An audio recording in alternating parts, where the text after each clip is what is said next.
The era of exponential slop is upon us, and even the clown town of modern programming, the web development, has finally come to realize that maybe pulling in thousands of dependencies automatically is not a very good idea, is it? Because as soon as you do it, you get owned really hard. So yeah, we had two major supply chain attacks pretty much back to back, one in JavaScript, so Axios library, and another one in Python. And this article by Ginger Bill, Package Managers Are Evil, doesn't sound so funny anymore, does it? What's the answer to the problem?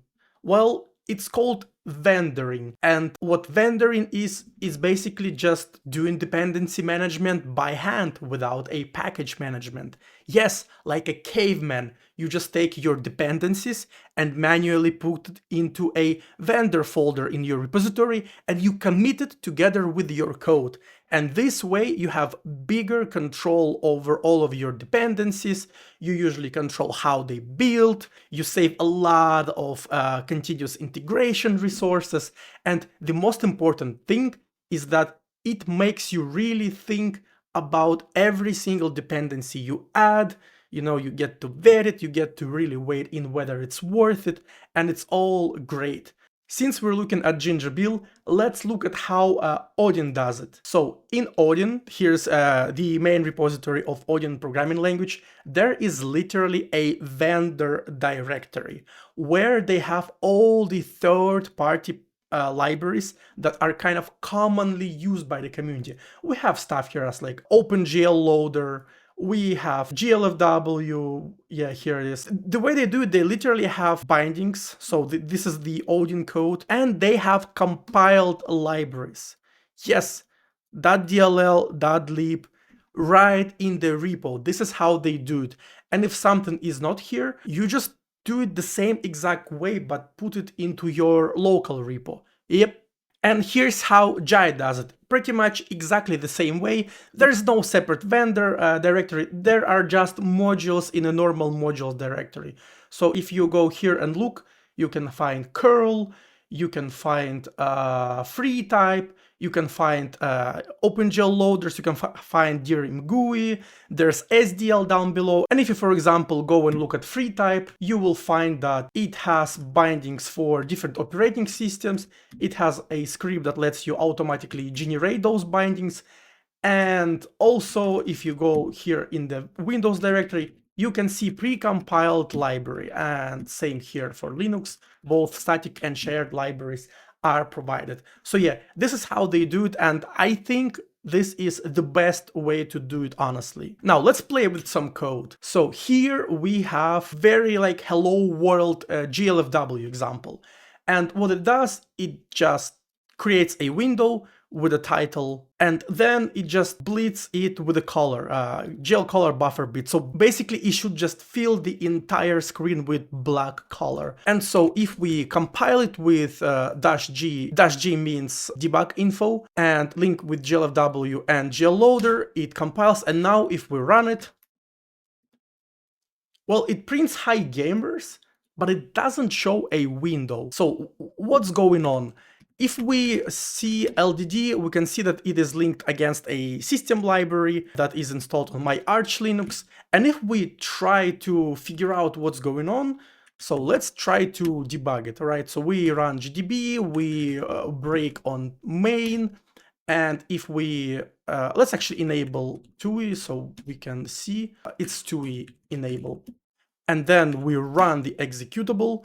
So here we start at hi gamers. If we try to go, so I'm pressing S, which means step into, so literally inside. I press S, we step over the printf, because I mean naturally we don't have debug information for libc, right? So I press another S, and oh, let me actually slightly expand the window because GCC doesn't like being so tiny. GDB, sorry. So I press S, we couldn't stop in GLFW init. Again, I press S, we step over GLFW create window. So I cannot step in any of these procedures. So I have no way to know what is going on because I have no errors. And so without any debug info, what I have to do is to, print, debug everything, or I don't know, just copy paste it into Claude and hope that it will give me the correct answer. But what if I controlled a build process of GLFW? So let's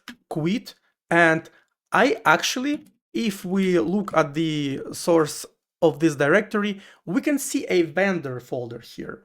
What does vendor have? Well, vendor actually has a source tree of GLFW that I just downloaded from the official site before recording this video. And what I did is I just followed the official documentation and built GLFW from scratch. And what I did after that is I put its shared library that it built into vendor/bin directory.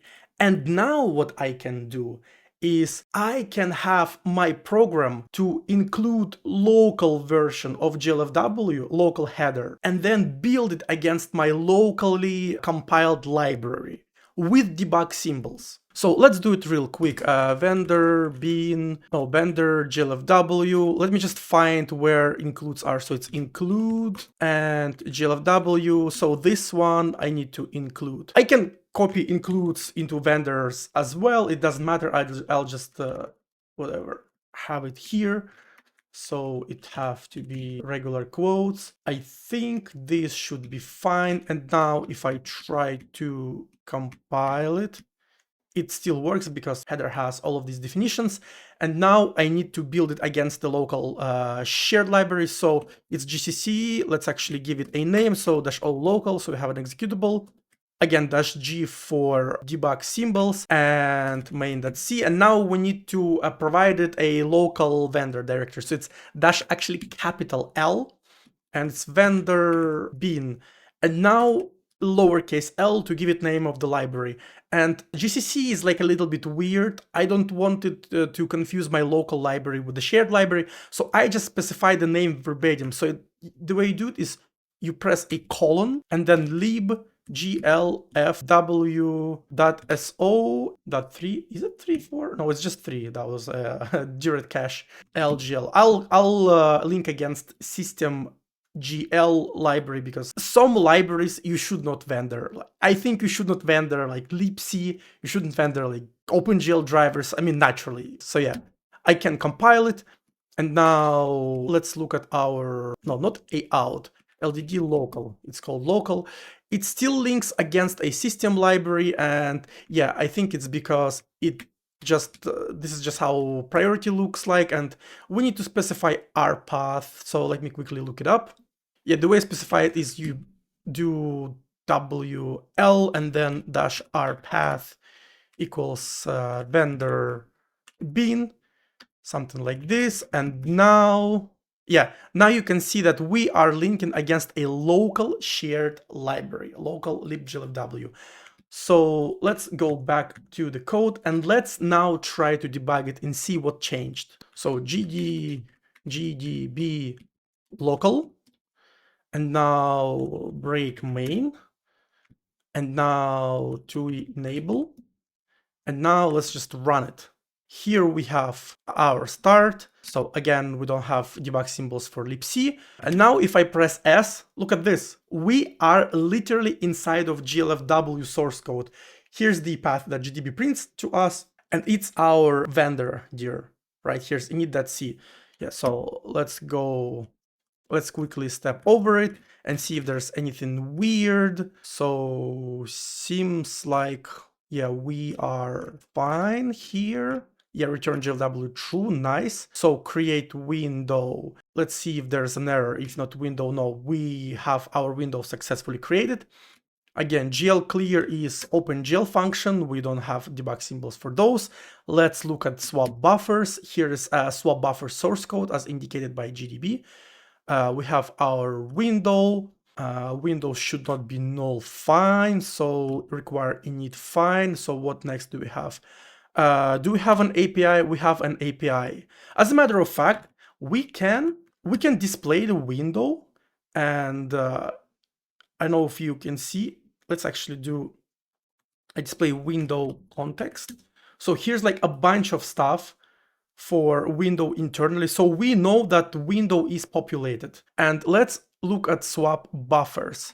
So if we step, let me press enter. Let's step into swap buffers, which is swap buffers EGL, because that's the backend that GLW picked for us. It will check some platform get TLS, whatever it is. Oh, look at that. We have an error, GLW input error. The context must be current on the calling thread when swapping buffers. Isn't it interesting? Yeah, and so here's the error. And I think now we have our issue. You see how easy it was? Just a little session in the debugger and we instantly know what's going on. Let me assure you, every time when you work with a serious projects, you always have to debug and inspect the source code of your dependencies. I haven't worked on a single project professionally where I wouldn't have to debug one of my third-party dependencies. This comes up every time. Of course, unless the dependency is closed source, then you just have to hit the support, right? It's nothing you can do about it. But yeah, it told us that we need to make the context current, and the way you do it in GLFW is by calling GLFW make context current, I think, and you pass it a window. So, and let me build it again and run local, and here you go. Here's our window. And if you squint here, like down below, you can see that it's called Hello World. Nice. So just look at how much simpler all of this control becomes, because you control the build process, you control the include process. It just makes everything easier. And then what you do, you just get it all and commit into your own repository. And when it is time to ship to your user, you literally package it all up and ship to your user with DLLs. Game developers did this for ages. If you ever played game, you went to the game folder and there's like a bunch of DLLs, right? Because they do vendoring. And games tend to work for a really long time, right? If operating system doesn't break too much, then you can reasonably play like 10-year-old, like 20-year-old games just fine today. Partially thanks to Microsoft, but in big way thanks to game developers just being smart about the things they do. But all right, you're gonna tell me like, no, I'm not a freaking caveman. I cannot do it by hand. Like, are you crazy? I want my package manager. I want at least to download dependencies manually, right? At least don't take this away. And I come bearing gifts, okay? So if we go to this file, I have a table here for most commonly used languages and how to vendor with their respective package managers. So Go actually has first class Go mod vendor. Same with Rust. Say all you want about Rust, like you Rust haters. Rust programmers are actually incredibly smart. Yes, crates is full of like garbage small libraries, but Cargo gives you vendor. You can literally download everything you depend on. You can build it yourself. You can put it on your like CI cache and save yourself a lot of money and pain going forward. Same with Ruby. They have this bundle package, or just provide install path and it downloads all the libraries. It is very convenient. I guess interpreted languages don't have this build step a lot, so you usually can just step into the source code of third-party dependencies without a lot of hoops. So just installing dependencies somewhere on the same computer helps, right? And Composer install just vendors. You know, PHP being the goat of web programming languages, unironically here, because yeah, Composer install just vendors, it doesn't do anything special. And in Python, if you're using pip, you just download to destination directory. And if you're using UV, as far as I looked, UV doesn't have any vendoring by default, but you can export in requirements format and then download everything with pip. And this just lets you lock down the versions. And the clown town of JavaScript, as far as I know, NPM, PNPM, they don't support vendoring out of the box. And Java, I don't know. Like Gradle, Maven, I honestly haven't really looked into it. I've never worked with Java, so if you know how to vendor with Java, please comment down below. I guess I need to expand on the CI point that I kind of glossed over.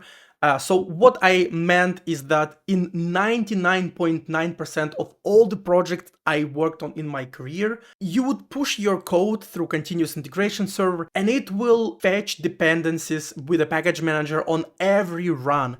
And so your like JavaScript project ends up building for like 2, 3, 5 minutes depending on its size. And you can say skill issue, your Docker layers weren't cached correctly, but it's just so unreliable. It happens all the time. And on top of that, the vast majority of projects you will work with, if it comes to JavaScript, they just don't pin exact version of dependencies. They would usually leave the most minor version kind of flexible. And so npm install ends up churning the dependencies constantly, completely flushing the cache. And I kid you not, in over 10 years, there was probably just like one project that didn't do it. Everybody else did it like that. And in our modern day, compute gets quite expensive, and vendoring your dependencies on top of foolproof protection from supply chain attacks, it will also give you this cache for free. Nice, use it. The closing point is the wisdom from, I think, Ginger Bill himself, is this is the automation of dependency hell. The problem is that not everything needs to be automated. Yes, especially hell. Not everything that can be automated should be automated. I'm gonna link this article down below. Thank you everyone for watching. Share, like, subscribe, the usual stuff. See you next time, bye bye.